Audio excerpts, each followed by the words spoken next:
pas content. Il y a eu le remaniement. Ça y est, enfin, le remaniement, c'est comme le changement, c'est maintenant. Ouais, je veux dire, à un moment, il fallait que la mascarade prenne fin. Ça faisait 15 jours qu'on avait Édouard Philippe, qui était à la fois Premier ministre et ministre de l'Intérieur. Pour te donner un ordre de comparaison, c'est comme si à l'époque de François Hollande, justement, on avait eu Manuel Valls, à la fois Premier ministre et ministre de l'Intérieur. T'as vomi, c'est normal. Enfin bon, quoi qu'il arrive, c'est parti pour le gouvernement Philippe III. C'est Philippe III, putain, c'est... En plus, ils l'écrivent partout en chiffres romains dans les médias. Il y a vraiment un côté monarchie quand même. Parce que ça fait vraiment, tu sais, mélange entre Louis-Philippe, Napoléon III, ça se voit vraiment, le titre est conforme à ce qu'il y a à l'intérieur de la barquette. Bon, d'un autre côté, ils allaient pas le changer, Édouard Philippe, je veux dire, c'est quand même le pilier central de ce gouvernement. On peut pas se passer d'un homme aussi clairvoyant en politique. C'est quand même lui qui nous disait il y a un an, c'est un gouvernement bâti pour durer. Alors, 7 ministres qui démissionnent sur 18 en l'espace d'un an, plus 2 remaniements. C'est important d'avoir un visionnaire à la tête de l'équipe. Enfin bon, avoir un visionnaire c'est bien, mais avoir des hommes de confiance c'est mieux. Et si Macron a passé 15 jours à trouver un nouveau gouvernement, c'est parce qu'il a fallu justement trouver des gens qui arrivent à le saquer à moins de 10 mètres. Et c'est chose faite, en la personne de plein de gens d'ailleurs, avec un gouvernement d'ouverture, en commençant par un socialiste d'ailleurs, ça c'est bien, Didier Guillaume. Je peux savoir ce que t'es en train de foutre? Non mais pourquoi tu me fous une insert au milieu de la gueule quand je suis en train de jacter, s'il te plaît? Merci, c'est hyper impoli ce que tu fais. Si Emmanuel Macron continue dans son aventure personnelle, il a fait le choix de la victoire de la droite. Oui, non mais d'accord, mais oui, c'est pas forcément un homme de confiance.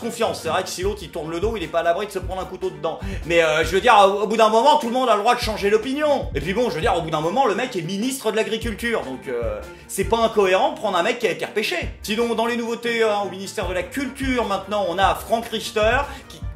Non mais là ça fait chier ton truc, tu vas me foutre des inserts dans la gueule pendant tout l'épisode. Emmanuel Macron c'est plutôt flou. Oui bon, sa grande loi, on en retient la libéralisation des bus. C'est pas extraordinaire. Ouais mais là t'es dur Il a pas dit que c'était pas bien, il a dit que c'était plutôt flou. Donc peut-être qu'entre temps il a acheté des lunettes. La démission de Macron est bien logique vu son bilan catastrophique comme conseiller et ministre de l'économie, 30 août 2016.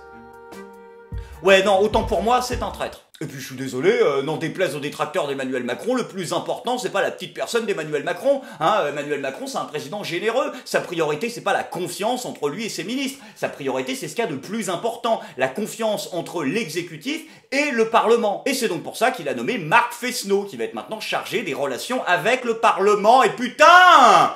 Non mais sérieux, ça devient une habitude! Triste et désagréable impression de hors-sol, pour Macron. Quand les politiques manquent même jusqu'aux mots pour dire les mots. Bon, il y en a un dans le gouvernement qui est pas un enculé? Bon, sinon, ce gouvernement, c'est aussi bien évidemment de la diversité, avec des femmes, comme Emmanuelle Wargon, qui rejoint le gouvernement et qui sera la secrétaire d'État chargée de l'écologie. Oui, ils ont mis une secrétaire d'État, donc c'est comme pour Marlène Schiappa, ça veut dire qu'ils en ont pas grand-chose à foutre. Mais bon, là, je veux dire, c'est quand même visible, parce que c'est pas la question de secrétaire d'État, c'est juste que la meuf, c'était juste l'ancienne directrice de com de Danone. Ouais, donc là, non. Au moins, on va se faire enculer, mais il y aura un certain talent oratoire pour nous le cacher. Mais sinon, la nomination la plus attendue, c'est bien sûr celle de ministre de l'Intérieur, donc qui va remplacer Gérard Collomb, et sans grande surprise, c'est donc Christophe Castaner. 15 jours. Ils avaient mis 15 jours pour choisir le ministre de l'Intérieur pour finalement prendre Christophe Castaner. C'est une plaisanterie. Non, mais je veux dire, là, ça en dit quand même long sur le degré de solitude d'Emmanuel Macron. Parce que 15 jours pour nous prendre un mec qui finalement n'a aucune expertise, c'est quand même un record. Oui, parce qu'on est bien d'accord, Christophe Castaner, donc notre nouveau ministre de l'Intérieur, c'était le mec qui nous disait il y a 2 mois que Alexandre Benalla, c'était le bagagiste de l'équipe de France de football. Ok. Oui, donc du coup, ça nous en dit long à la fois sur le niveau de solitude d'Emmanuel Macron, mais aussi sur le niveau d'éthique d'Emmanuel Macron. Parce que mettre à un poste aussi important un mec comme Castaner, qui n'a absolument aucune expertise sur le sujet, alors qu'il y avait des milliers de gens plus compétents en France, c'est nous montrer que finalement, la seule chose que récompense Macron, c'est la fidélité qu'ont les gens envers sa petite personne. En tout cas, félicitations Christophe. Quand je vois tout ce chemin parcouru, je ne peux m'empêcher d'avoir une petite larme à l'œil. Mais c'est pas de l'émotion, c'est juste de la tristesse profonde. Enfin bon, quoi qu'il arrive, Christophe is in the place, fini les attentats, fini la violence, fini les discriminations, Comment ça, pas fini les discriminations? Bah si, fini les discriminations, attention, c'est Christophe Castaner, quand même. Comment ça, c'est plus à lui de s'en occuper? Qu'est-ce que c'est que ces conneries?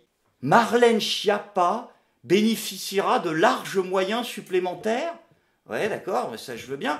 1 an et demi après sa nomination au poste de secrétaire d'État auprès du Premier ministre en charge de l'égalité entre blablabla, Marlène Schiappa voit ce mardi 16 octobre son portefeuille étendu à la lutte contre les discriminations. Ah bah tu vois, j'avais pressenti la fin du monde dans l'épisode d'hier, bah ouais, en fait on y est. Bon après le gouvernement lui est peut-être inutile, mais rassurez-vous, le Parlement lui y bosse. Et après plusieurs mois de négociations, plusieurs mois de travail, d'amendements, d'engueulades dignes des plus grandes heures de notre troisième République, ça y est, enfin, le Parlement français a voté l'interdiction des téléphones portables dans les écoles et collèges de France. C'est bien. C'est bien, mais pourquoi vous avez fait ça en fait, hein? Ah non, non pas que l'idée soit mauvaise, mais je veux dire, c'est pas votre boulot, quoi. Je veux dire, il y en a déjà des écoles et des collèges qu'on fait voter ça en fait, parce qu'ils en ont le pouvoir. C'est en fait quand vous vous donnez à fond là, que vous bossez pendant 2 mois comme des assassins, vous arrivez à faire un truc que beaucoup d'écoles dans des villages de 300 habitants arrivent déjà à mettre en place en rajoutant une ligne à leur règlement intérieur, quoi. Vous avez autant d'utilité politique qu'un drapeau tricolore à une manif d'Antifa. Bah oui, le problème, c'est pas un problème de gouvernement ou de personne, c'est un problème de système. C'est un problème systémique, comme le disent si bien nos amis racisés, et comme le souligne si justement Éric Coquerel. J'écouterai ce soir le discours de Jean-Luc Mélenchon sur les institutions. À l'heure des 60 ans de la Ve République, je pense que ce régime doit prendre sa retraite. Bravo Éric. Ah ça c'est bien d'être engagé, tout ça, de dire les choses... Mais dis-moi, je me demande un truc, DS Coquerel, je veux dire, parce que là, enfin, déjà t'es pour la retraite à 60 ans, c'est une bonne chose, mais toi, au niveau de ton bilan personnel, t'en arrives à combien là? 59, non? Ah bah donc c'est cette année que, hein, tu te... Ah bah non, ça c'est valable pour les institutions, mais pas pour les hommes politiques. Sinon, c'est pas drôle. Sans transition, les amis, c'est maintenant le moment de la bonne nouvelle du jour. À l'heure où notre gouvernement, lui, sert un président qui a bien du mal à se remettre en question, il existe heureusement d'anciens présidents qui, eux, font ce travail d'autocritique, à l'image de François Hollande qui nous l'apprend cette semaine. Il a un regret, Fanfan. Oui, un regret, c'est un... Non, pas le terrorisme, non. La finance, non, ah, faites pas chier. Il a un regret, c'est celui de s'être qualifié comme un président normal. Il aurait préféré nous dire qu'il était un président humain. Mais enfin, on est au courant que tu étais un président humain. Tu penses qu'on pensait que tu étais quoi d'autre? Attends, vous êtes arrivé à un niveau où vous pensez que la France est devenue complotiste à un tel degré que vous vous sentez obligé de dire que vous n'êtes pas des reptiliens? Je veux dire, c'est quoi? Tu voulais être quoi d'autre? En plus, ça colle pas, parce que les reptiliens, c'est une civilisation ultra avancée qui a 40 000 ans d'avance technologique. Factuellement, t'as 32 de QI, c'est pas utiliser un smartphone. Donc, on était au courant que t'étais humain, Fanfan. C'est pas la peine de préciser. Je suis pas content.